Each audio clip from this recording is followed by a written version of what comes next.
السلام علیکم ورحمۃ اللہ وبرکاتہ۔ سورہ یاسین کی تفسیر کے ضمن میں آیا نمبر 54 سے آغاز کرتے ہیں۔ اللہ عز و جل ارشاد فرماتا ہے کہ فَالْيَوْمَ لَا تُظْلَمُ نَفْسٌ شَيْئًا وَلَا تُجْزَوْنَ إِلَّا مَا كُنْتُمْ تَعْمَلُونَ۔ سو آج کے دن کسی شخص پر بالکل ظلم نہیں کیا جائے گا اور تم کو صرف انہی کاموں کا صلہ دیا جائے گا جو تم کرتے تھے۔ آج کے دن کسی شخص پر بالکل ظلم نہیں کیا جائے گا، اس آیت کے اس حصے میں عموم مراد ہے، یعنی کسی مومن پر ظلم کیا جائے گا، نہ کسی کافر پر ظلم کیا جائے گا۔ یہ وہ دن نہیں ہے کہ اس میں کسی پہ ظلم ہو، یہ وہ دن ہے کہ ہر شے کا فیصلہ انصاف سے ہوگا۔ یہ نہیں کہ اگر کوئی مسلمان ہے تو اس کے ساتھ معاملہ مختلف ہے کہ بھئی اس کو چلو اور کافر ہے تو نہیں اس کے اوپر گرفت سخت کرو، نہیں، معاملہ ایسا ہی ہوگا کہ کسی پہ ظلم نہیں ہوگا،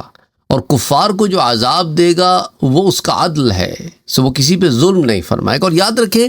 ہم اپنی عبادات سے جنت میں نہیں جائیں گے۔ جو مسلمان ہیں نا، ہمیں یہ بات سمجھ لینی چاہیے، ہم اللہ کے رحم سے، اللہ کے کرم سے جنت میں جائیں گے۔ تو کہیں یہ نہ سمجھنے لگ جاؤ، اللہ سبحانہ و تعالیٰ جو ہے ہمارے لیے آسانی پیدا فرمائے گا اس دن، لیکن یہ نہیں ہوگا کہ مومن کا اگر کسی کے ذمے کو حق نکلتا ہے تو چونکہ مومن ہے تو چلو ٹھیک ہے،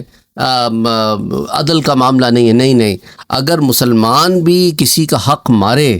تو اسے اس دن اس کا جواب دینا ہوگا۔ یا تو اللہ سبحانہ و تعالیٰ اس مومن کی، اس مسلمان کی نیکیاں دوسرے کے دے گا، یا اگر اور نیکیاں ختم ہو گئی ہیں تو پھر اس کے گناہ لینے ہوں گے،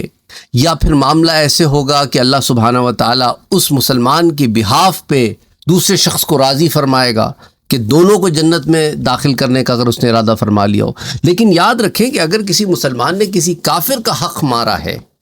تو اس ضمن میں یہ ہے کہ اس کافر کے عذاب میں تو تخفیف ہو سکتی ہے، عذاب سے چھٹکارا نہیں مل سکتا اس کو،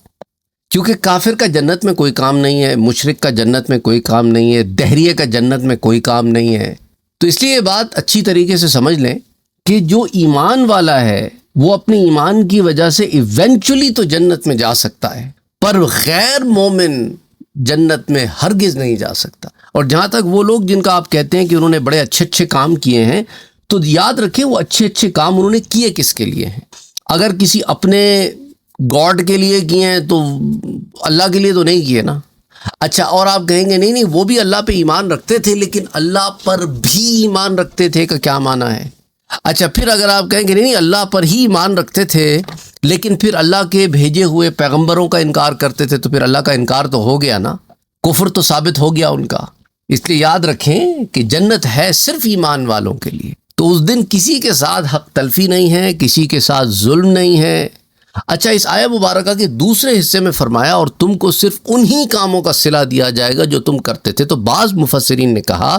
کہ اس آیت میں صلے سے مراد جزا ہے، اور آیت کے اس حصے میں صرف کفار سے خطاب ہے، کیونکہ کفار کو صرف انہی کاموں کی جزا دی جائے گی جو انہوں نے کیے ہیں، اور یہی عدل ہے۔ اور جبکہ مومنوں کو اللہ سبحانہ و تعالیٰ اپنے فضل سے ان کاموں کی بھی جزا دے گا جو انہوں نے نہیں کیے۔ کیا معنی یہ کہ اگر آپ نے کسی کے لیے ایصال ثواب کیا ہو، وہ کام اس شخص کا تو نہیں ہے نا، کسی اور نے اس کے لیے کیا ہے۔ اسی طرح ایک شخص جنت میں داخل ہوگا اور اپنے انعامات و اکرامات کو دیکھے گا تو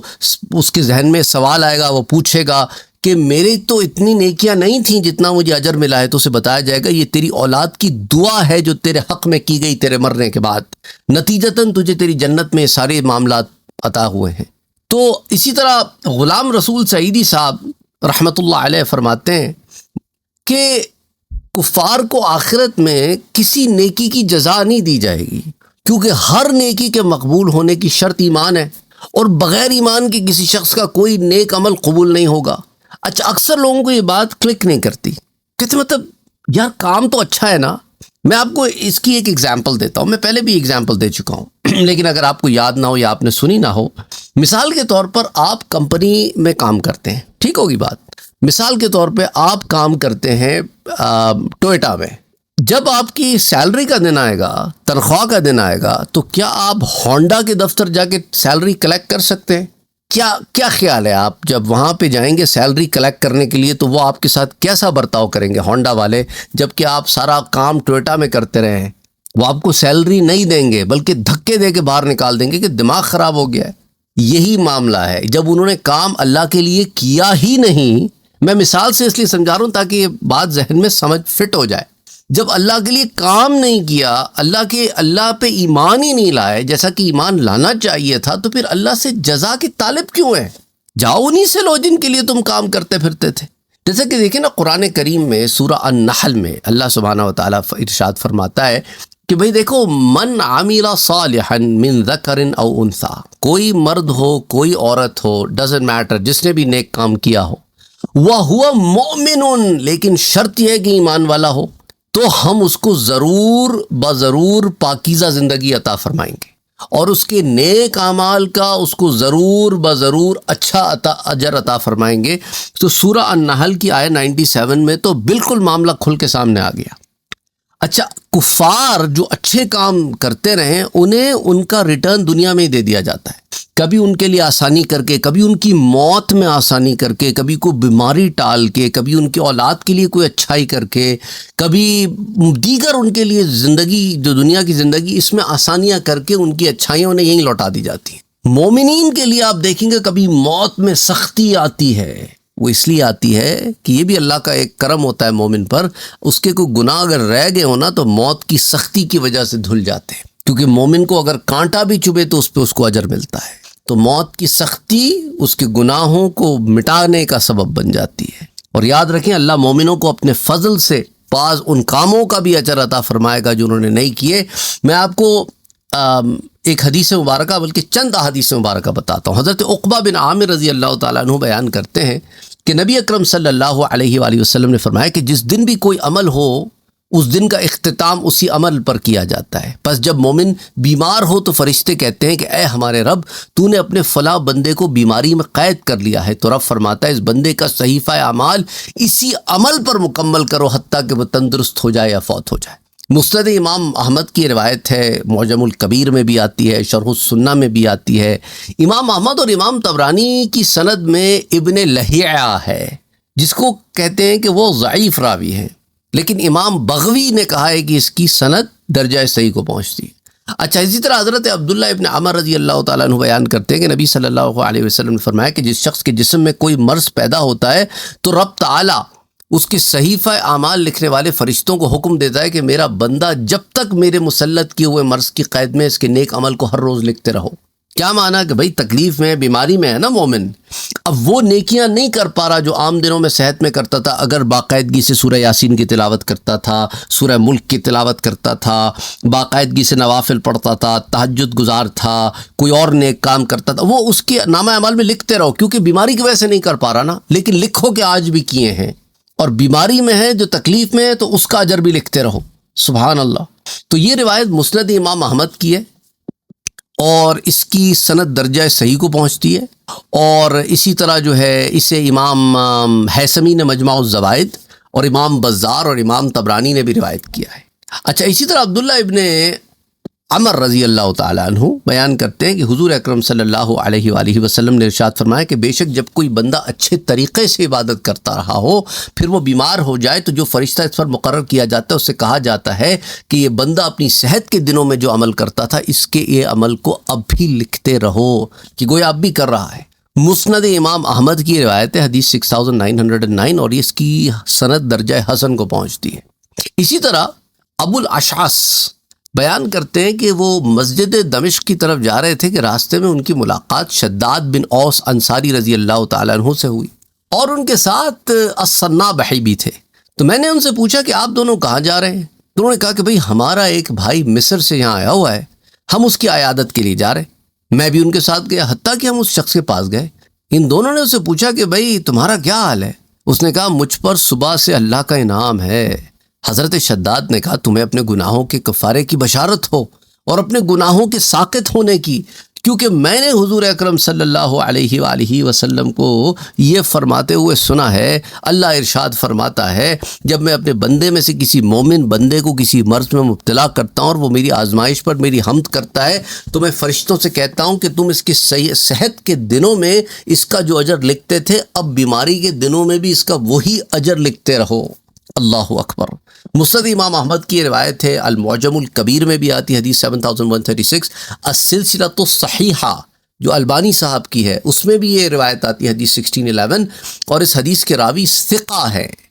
تو اس لیے اگر ہم اچھے دنوں میں، صحت کے دنوں میں نیک کاموں کا معمول بنا لیں تو بیماری کے دنوں میں اگر کسی کو لانگ ٹرم بیماری بھی ہو جائے نا تو بھی اس کا روز وہ عمل لکھتا رہا جائے گا اللہ کے فضل و کرم سے۔ اچھا، حضرت انس رضی اللہ تعالیٰ عنہ بیان کرتے ہیں کہ حضور صلی اللہ علیہ وآلہ وسلم نے فرمایا کہ جب اللہ کسی مسلمان بندے کو کسی مرض میں مبتلا فرماتا ہے تو فرشتے سے فرماتا ہے اس کے اسی نیک عمل کو لکھتے رہو جو یہ کیا کرتا تھا۔ اگر وہ اس بندے کو اس مرض سے شفا دے دے تو اس کو گناہوں سے دھو کر پاک کر دیتا ہے، اور اگر اسی مرض میں وہ مر جائے، اس کی روح قبض کر لی جائے تو اللہ اسے بخش دیتا ہے، اس پہ رحم فرماتا ہے۔ یہ روایت مسند امام احمد کی ہے، اور حافظ زین کہتے ہیں کہ اس روایت کی سند درجہ صحیح کو پہنچتی ہے، حدیث 13647۔ اور حضرت ابو ہریرہ رضی اللہ تعالیٰ عنہ بیان کرتے ہیں کہ حضور اکرم صلی اللہ علیہ وآلہ وسلم نے فرمایا کہ اللہ سبحانہ و تعالیٰ جس بندے کو بھی کسی مرض میں مبتلا فرماتا ہے تو اس کے اعمال لکھنے والے فرشتوں کو یہ حکم دیتا ہے کہ اس شخص نے جو برا عمل کیا ہے اس کو مت لکھو، اور اس شخص نے جو نیک عمل کیا ہے تو وہ نیک عمل 10 گنا لکھ دو۔ اور صحت کے دنوں میں یہ شخص جو نیک عمل کرتا تھا اس کو جیسے لکھتے تھے ویسے لکھتے رہو۔ مسند ابو یعلا کی یہ روایت ہے، حدیث 6638، مجمع الزوائد میں بھی آتی ہے، گو کہ اس کی سند ضعیف ہے۔ اور بعض مفسرین کہتے ہیں جو یہ کہا کہ نا کفار کو صرف ان کے کیے ہوئے کاموں کی جزا دی جائے گی اور مومنین کو اللہ اپنے فضل سے ان کاموں کا بھی اجر دے گا جو انہوں نے نہیں کیے، تو اس کی سند آپ کو ان روایات میں بالکل نص سے بالکل واضح ہو جاتی ہے۔ اور کافروں کو ان کے کاموں کی جزا دی جائے گی کا معنی یہ نہیں ہے کہ ان کو بھی قیامت کے دن کوئی اجر ملے گا، نہیں، ان کی جو اچھے کام تھے وہ تو یہیں نمٹ گئے سارے، آخرت میں ان کے لیے کچھ بھی نہیں ہے۔ اب سوال یہ پیدا ہوتا ہے اسی آیہ مبارکہ کا جو دوسرا حصہ ہے نا کہ تم کو صرف انہی کاموں کی جزا دی جائے گی جو تم کرتے تھے، تو اس کا جواب یہ کہ قرآن میں جزا کا لفظ سزا کے معنی میں بھی آتا ہے۔ جزا کا لفظ جو ہے وہ 2 معنی میں آتا ہے، جیسا کہ سورہ النبا میں اللہ فرماتا ہے لا یذوقون فیہا بردا ولا شرابا، وہ دوزخ میں کسی قسم کی ٹھنڈک پائیں گے اور نہ کوئی مشروب انہیں ملے گا کہ پی سکے، الا حمیما وغساقا، ماں سوائے کھولتے ہوئے پانی کے اور دوزخیوں کی پیپ کے، جزاء وفاقا، یہ ان کی پوری سزا ہوگی۔ لیکن لفظ جزا آتا ہے آیا مبارکہ میں، ترجمے میں سزا کا لفظ ہے، کیونکہ نہ کھولتا ہوا پانی کوئی اچھی چیز ہے، نہ دوزخیوں کی پیپ کوئی اچھی چیز ہے، نہ کھانے پینے کا نہ ملنا کوئی اچھی چیز ہے۔ تو جس طرح اس آیا میں جزا کا لفظ سزا کے معنی میں آیا ہے، اسی طرح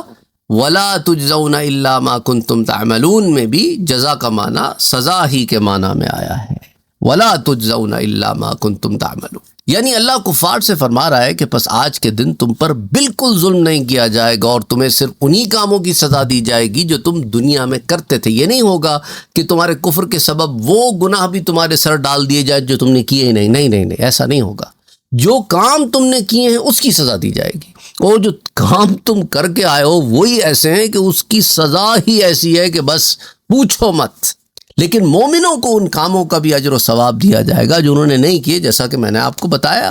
یا جو ایصال ثواب ان کے لیے کیے گئے، یا جو ان کے لیے دعائیں کی گئیں، جو معاملات اس ضمن میں۔ اور بعض مفسرین نے جو آیت کے اس دوسرے حصے میں جزا کو اجر و ثواب کے معنی میں لیا ہے، اور یہ کہا کہ آیت کے اس حصے میں کفار سے خطاب کر کے بتایا گیا ہے کہ کافروں کو صرف انہی کاموں کی جزا ملے گی جنہوں نے کیے ہیں، اور اس میں یہ اشارہ ہے کہ اللہ اپنے فضل سے مومنوں کو ان کاموں کی بھی جزا دے گا جو انہوں نے نہیں کیے۔ اس پر ایک اور سوال یہ اٹھتا ہے کہ بھئی دیکھیں، مومنوں نے جو کام کیے ہیں ان پر جو اجر و ثواب ملے گا وہ اللہ کے فضل ہی سے ملے گا، پھر اللہ کے فضل کو ان کاموں کے ساتھ خاص کرنے کی کیا وجہ ہے جو انہوں نے نہیں کیے؟ تو اس کا یہ جواب دیا جا سکتا ہے کہ جو کام انہوں نے کیے ہیں اس کے اجر کا صورتاً سبب ان کے کام ہے، اور حقیقی سبب یہ اللہ کا فضل ہے، اور جو کام انہوں نے نہیں کیے ان پر اجر و ثواب کا سبب صورتاً بھی اللہ کا فضل ہے اور حقیقتاً بھی اللہ کا فضل ہے۔